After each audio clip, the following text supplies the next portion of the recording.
बिस्मिल्लाहिर्रहमानिर्रहीम। अस्सलामुअलैकुम। आज मैं आपके लिए आयतुल कुर्सी का एक मुजर्रब अमल लेकर आई हूँ। इमाम का फरमान है कि किसी को कोई भी शरई जायज़ हाजत हो, ये अमल तलवार की काट की तरह काम करता है। अमल कुछ इस तरह है कि 7 दिन तक रोज़ा रखें और हर रोज़ बाद अज़ नमाज सुबह या बाद अज़ नमाज इशा 2 रकत नमाज हाजत इस तरह पढ़े कि पहली रकत में अलहम्द के बाद 3 मरतबा सूरह तारिक पढ़ें और दूसरी रकत में सूरह अलहम्द के बाद 10 मरतबा सूरह तौहीद पढ़ें।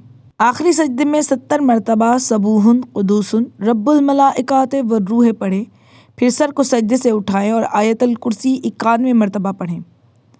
अमीरुल मोमिनीन हज़रत अली इब्न अबी तालिब अलैहिस्सलाम फरमाते हैं कि अगर पहाड़ के बराबर भी हाजत क्यों न हो तो 7 दिन के अंदर अंदर पूरी होगी। इस अमल को नमाज मुकम्मल करने के बाद किसी से बात किए बगैर किया जाए।